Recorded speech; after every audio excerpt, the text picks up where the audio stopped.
The brain works in mysterious ways, but a lot of these mysteries have been debunked by psychology and science. Do you want to know why the book The Secret works? Or why when you learn a new word, you start to hear it everywhere? Well, keep watching this video. I'm going to explain 9 fascinating psychology lessons that will certainly explain a lot about how your brain works. Number 1, the nocebo effect. So you might have heard about the placebo effect. It's when, if you take a pill that you believe produces positive results, your physical body will respond accordingly, even if the pill is fake. For example, you could unknowingly take a sugar pill, and you might believe that it's going to help with your headache, and before you know it, your symptoms are gone. Now, the reverse can also occur, something called the nocebo effect. A doctor might give you a pill and tell you that you might experience nausea or dizziness as a side effect. You take the pill, which you don't even realize is just a sugar pill, and you start to feel nauseous and dizzy, just because he told you it might be a side effect. If we truly believe that we're going to experience something, our minds and bodies will follow suit. This shows the power of how important it is to master your mind. Now, number 2 is, I'm going to butcher this one, but it's called the Bader-Meinhof phenomenon. Have you ever learned a new word and you started to see that word everywhere? Or maybe you watched a new television show and all of a sudden everyone starts talking about it. Well, this might be the Bader-Meinhof phenomenon in action. Our brains are built with a cognitive bias towards things that we recently learned. This new information receives priority over information that we've known for years, or information we don't recognize at all. When this new information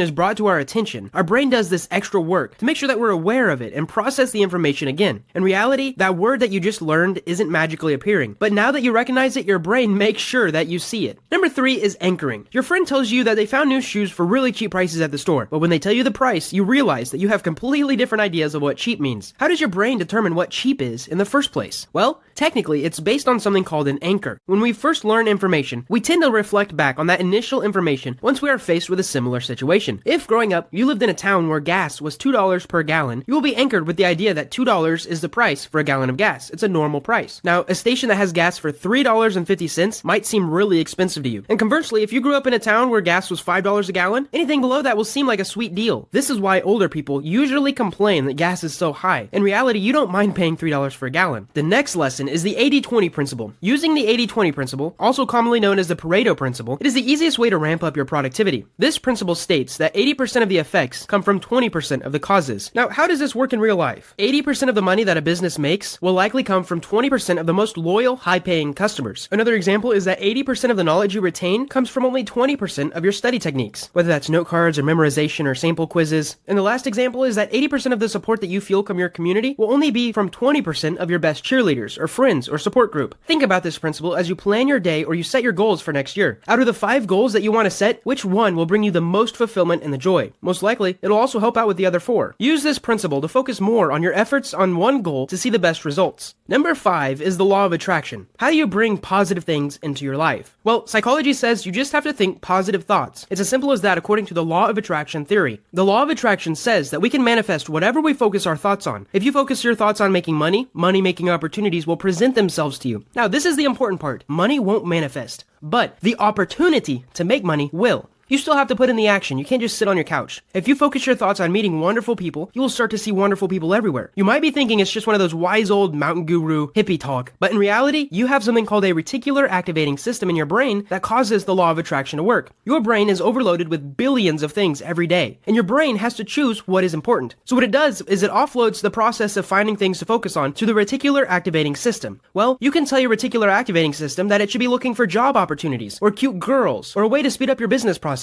Those were all there before, but now your brain is actively searching for them, just like when you learn a new word and the Bader-Meinhof phenomenon occurs. Number 6 is something called the similarity attraction principle. Everyone has preferences. Our brain might automatically switch off whenever we talk to a person that we don't like or maybe taste new flavors. But how does the brain determine what we like and what we don't like? Well, the similarity attraction principle says it starts with us. We tend to be attracted to the things that are similar to us. We might feel comfortable around people who look like us, people who talk like us, or even people who come from the same places that we came from. We gravitate towards organizations that share our values or groups that focus on an activity that we participate in. In fact, if you have a beard and a person with a beard asks you to do something, you'll be much more likely to follow through than if the request was asked by someone without a beard, because you subconsciously feel similar to the person with the beard. This is also one of the major reasons that the law of attraction works. If we become a person that thinks positive things and holds a positive attitude, we will recognize and will be drawn to other positive people and positive opportunities. So I recommend making your thoughts positive, and your brain will will start to like positive people, positive things, and positive places. The next one is one of my favorites. It's called the spontaneous trait transference theory. Subconsciously, we all recognize ideas like the similarity attraction principle and the law of attraction. These ideas may influence the way that we perceive other people, even when they talk about other people. The spontaneous trait transference phenomenon is the idea that when we describe traits to another person, the people listening to us will start to associate those traits with us. So here we go. If you tell a friend a story about how your coworker is amazingly smart, they're hardworking, and they're super positive, well, your friend will start seeing those traits in you, even if you don't have them. There is a ton of research on this, and it's super powerful. So be really careful when you're gossiping, because it works the other way around. This is a good excuse to quit gossiping. If you tell a friend that your coworker is nasty and they're rude, your friend will start to see those traits in you. The next lesson I'd like to talk about is called cognitive dissonance. We all grow up with one initial perspective, how we were raised. We hold on to these beliefs and are attracted to people and ideas that enforce these beliefs. But what will happen when we come into contact with contradictory ideas or contradictory theories? This is when cognitive dissonance kicks in. Now, this is a situation in which we are faced with two ideas, two perspectives or beliefs or realities that oppose each other. Our brain starts to feel very uncomfortable with these clashing ideas. And this type of discomfort is a type of pain that our brain desperately wants to avoid. Instead, our brain seeks out things that will bring us pleasure, right? Maybe you believe that helping the environment is more important than looking cool, but you drive a gas-guzzling sports car. Well, these two are kind of contradictory, aren't they? Over time, we may unconsciously avoid and ignore anything that would contradict what we believe. This means that you'll either change your belief about helping the environment being important, or you'll change your behavior of driving a gas-guzzling car. Now, this car is just an example, but cognitive dissonance can cause a lot of stress, and just changing little things like that can relieve a lot of stress in your life that you don't even know what is causing it. And the last one is something called mere exposure. What's the best way to get comfortable with a new idea, a culture, a person, or an activity? Well, it's pretty simple. All you have to do is expose yourself very slowly to it. The mere exposure effect is a psychological theory that explains why humans are more comfortable with things that they're familiar with. When you're introduced to or you hear about something new, you might distance yourself or feel uncomfortable with this newness. But once that period of exposure is over, you become more comfortable with the idea, and you may even grow to like it. Here's an example. Maybe you're unsure about trying a new sports drink. However, on your way to work, there's a billboard on the right side of the road with a flavor that you think might taste good. You notice it for the first time when they put it up, and then maybe after a month and a couple weeks, you kind of forget about it, but it's still there. Well, after a month, you start craving that new drink, which is weird. Eventually, you go to the gas station and you buy it. Well, research says that even though you consciously noticed it once when they put it up, it being there the entire 30 days or 60 days or however long you saw it made your brain think, okay, that's not such a scary drink, and resulted in the motivation of you trying that drink. Another example is dating. If you can be around a girl that you like for more than a week or two, your chances of scoring a date massively go up. Even if you only see her for 3 minutes a day while maybe waiting in line for your coffee, that repeated exposure of her to you makes her more comfortable around you and greatly increases the chance of scoring a date. Now, a lot of these lessons work together, and now that you're aware of them, you can use them to open your mind. You can meet new people and even get a more well-rounded view of the world. Before I end this video, I want to do a small little plug. If you're interested in using psychology to better yourself, I wanted to let you know that I have 3 main premium courses that are focused on getting results. I've spent a ton of time creating these. In fact, almost all of 2018 was spent creating these courses. First of all, Psychology of Attraction is all about using psychology to better yourself, improve your attractiveness, and master the skills that it takes to get women to love you. I know it's cheesy, but it's helped a ton of guys. In fact, over 800 of them. So click the link in the description if you want to see proof. Secondly, Psychology of Productivity is a course that's geared towards giving you the tools to take control of your day, defeat procrastination, because I know a lot of you guys are fighting it, and optimize your output. If you battle procrastination daily, or maybe disorganization, and maybe you feel a lack of motivation to get your work done, the secrets and the process in this course will give you an edge on your competition. Now, first, I originally created this course to help myself. I started doing research about how to become more productive, but my friends saw how well it was working for me, and they wanted to learn, so I taught them. And then I realized, why do I need to stop there? I can teach everyone on this YouTube channel that I have. So that's how Psychology of Productivity was created. And lastly is the largest course I've ever created. It's a vault, the Psychology of Selling. This is a mega course that will help you become a master salesperson. Now, why did I create this course? Well, I noticed you can have a great product, you can have an outstanding service or a world-changing idea, but without the right sales skills, you won't be able to connect with the hearts and minds of your audience. This course and the collection of valuable bonuses give you everything you need to know about mastering a buyer's psychology. I'm also in the process of adding 4 new modules this year: affiliate marketing, network marketing, sales funnels, and a shortcut list of 50 quick closes. So if you want to check out the entire full course, click the link in the description and you can buy this course for only $297, which is actually about a third of the price that I'll sell it for when I finish these 4 new modules. You can enroll today and lock in your lifetime membership at $297. Now, going back, Psychology of Attraction and Psychology of Productivity are only $47. So check the link in the description below. I hope you guys loved this video. I spent a lot of time doing the research for it, and click that like button. I'll see you next video.